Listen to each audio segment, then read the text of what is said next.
Sexto domingo da Páscoa, ano C. Primeira leitura, Atos 15, 1 a 2, 22 a 29. Salmo 66. Segunda leitura, Apocalipse 21, 10 a 14, 22 a 23. Evangelho, João 14, 23 a 29. A sexta semana da Páscoa insere na vida litúrgica da Igreja a dinâmica da promessa do Espírito Santo. A Ascensão, incluída nessa dinâmica, confirma que a vinda do Espírito Santo prometido por Jesus Cristo na última ceia está ligada ao seu retorno para o Pai. É de vosso interesse que eu parta, pois se eu não for, o Paráclito não virá a vós. João 16, 7. Este afastamento ou separação de Jesus Cristo do meio dos seus discípulos será compensado pela vinda e ação eficaz do Espírito Santo Paráclito sobre eles.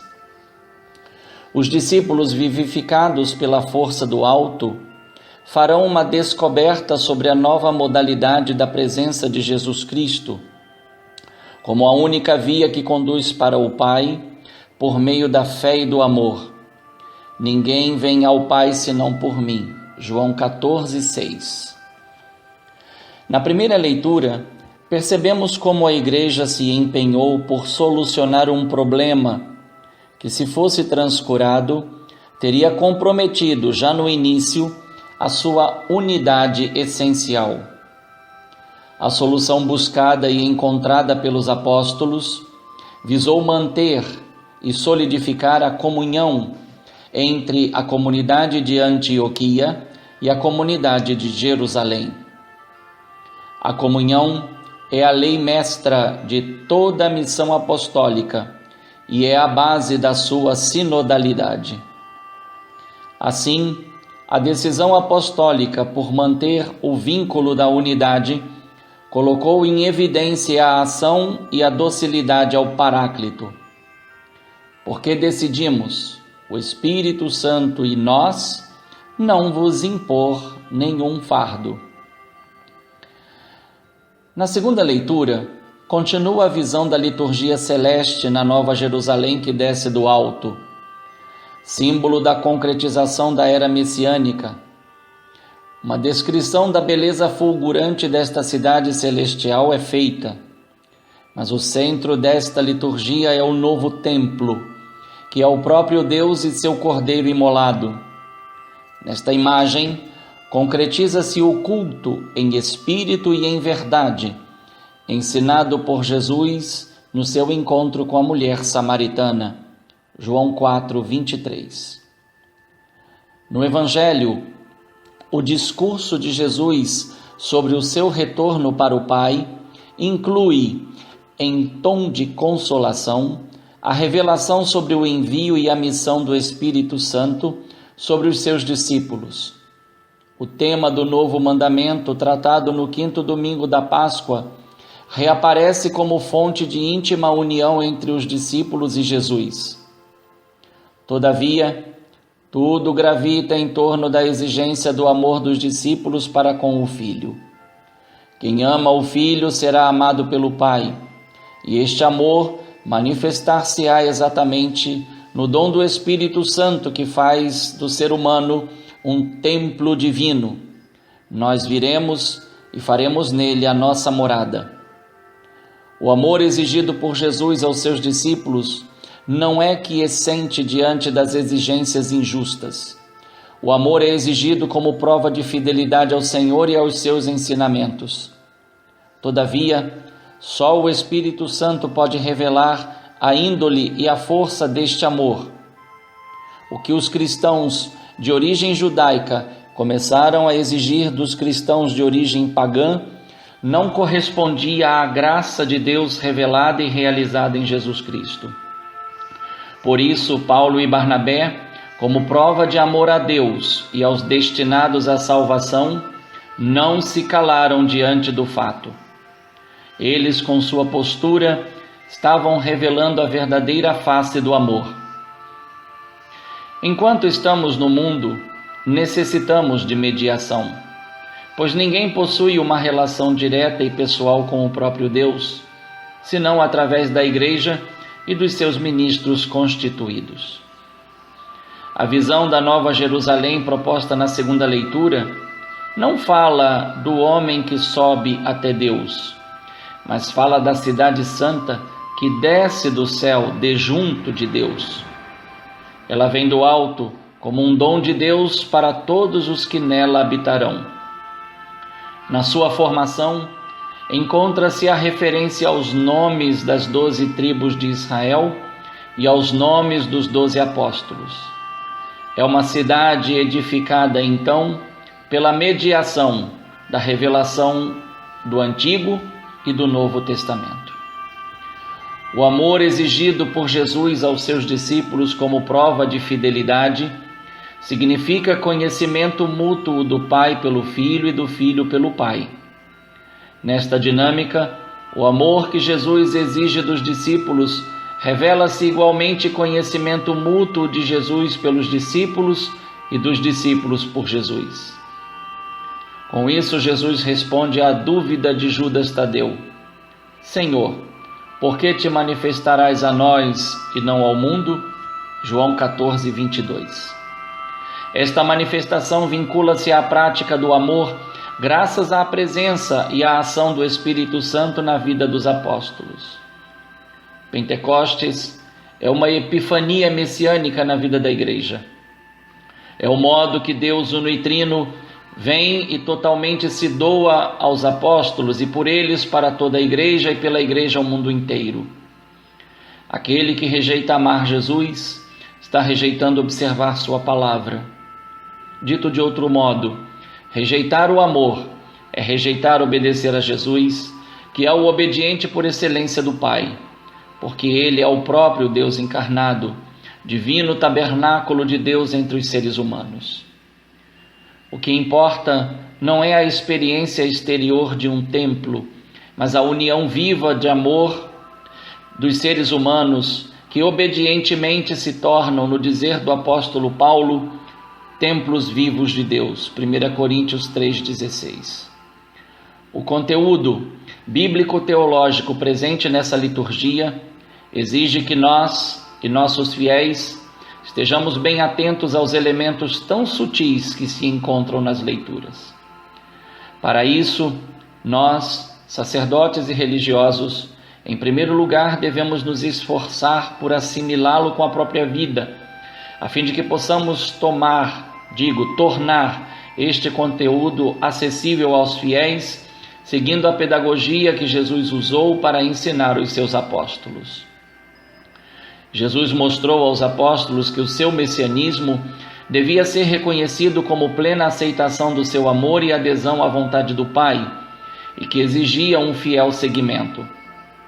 Ele não só será reconhecido vivo, mas sua própria vida se conservará presente na vida daquele que conserva a sua palavra e a coloca em prática, ou seja, em quem observa o novo mandamento do amor.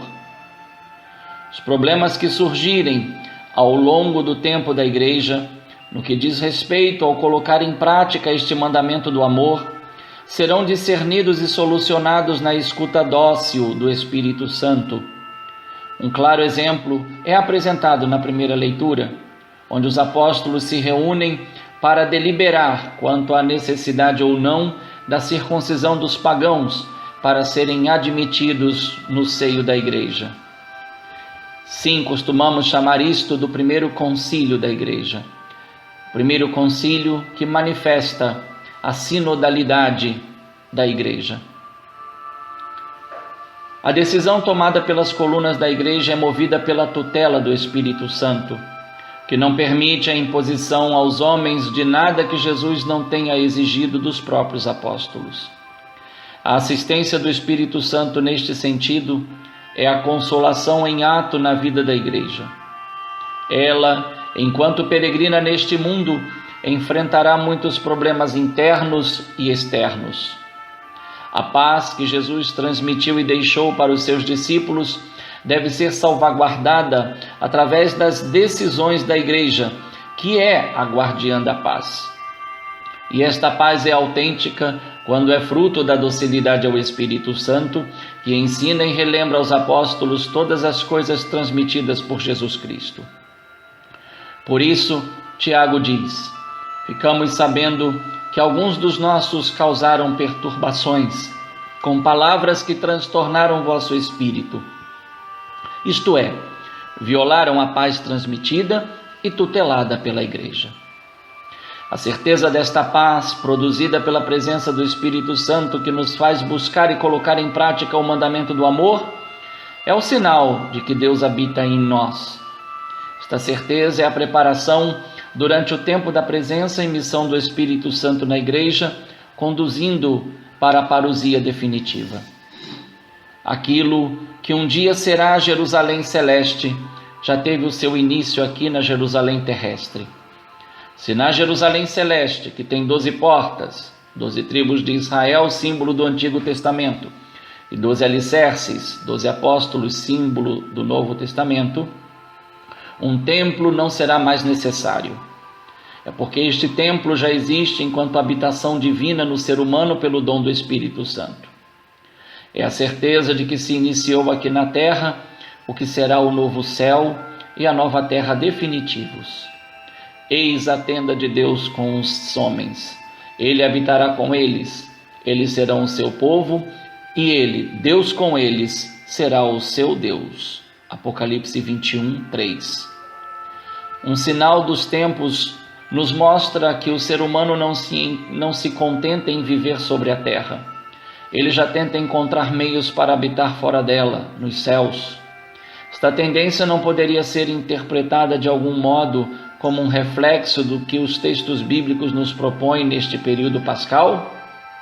Mas de que adianta o ser humano querer habitar o céu ou outro planeta, se na terra não busca viver o mandamento do amor?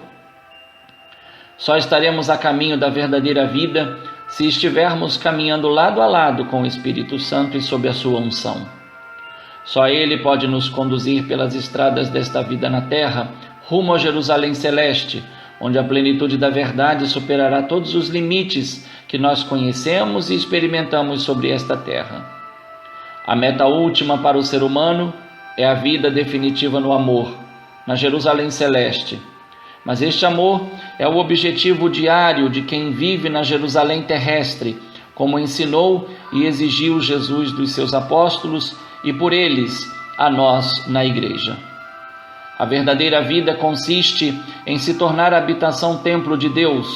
Quem vive assim se empenha e colabora não só na construção do mundo novo, mas principalmente na preservação sustentável deste mundo. Vamos pensar no próximo sínodo da Amazônia. A síntese, eis que faço novas todas as coisas, é a paz que é fruto da presença de Deus e do Cordeiro imolado em nós pela habitação e ação do Espírito Santo. Se ainda não contemplamos e não constatamos a presença eficaz desta paz em nós e no mundo, não devemos desanimar. Jesus Cristo, apesar de todos os percalços da história, está agindo pela força e presença do seu Espírito Santo. Nossa tarefa consiste em sinalizar a presença de Jesus, colocando em prática o mandamento do amor como ele nos ensinou. Isto é testemunhar pela fé e esperança o amor que exige amor. Só o amor não se deixa abater diante das dificuldades, da dor, da tristeza, etc. A vida que continua o seu curso, não obstante tantas expressões de ódio e maldades. É a maior prova de que o amor é mais forte do que a morte, como diz o Cântico dos Cânticos. A esperança de que um mundo novo virá, como descrito na segunda leitura, não pode ser demonstrada, mas é experimentada e sustentada pelo amor difundido pelo cristianismo. Não pelo cristianismo das teologias, mas pelo cristianismo da cruz de Cristo, isto é, do seguimento fiel a Ele nas tribulações de cada dia. Em outras palavras, não pode seguir Jesus Cristo quem não se dispõe a amar como Ele amou e ensinou a amar. Se alguém me ama, guardará a minha palavra. Meu Pai o amará, e nós viremos e faremos nele a nossa morada. Quem não me ama, não guarda a minha palavra. Que o Espírito Santo de Deus nos sustente nesta caminhada e nos ensine a guardar e a praticar a palavra de nosso Senhor Jesus Cristo. Um bom e santo domingo no Senhor. Um fraterno abraço. Padre Leonardo Agostini.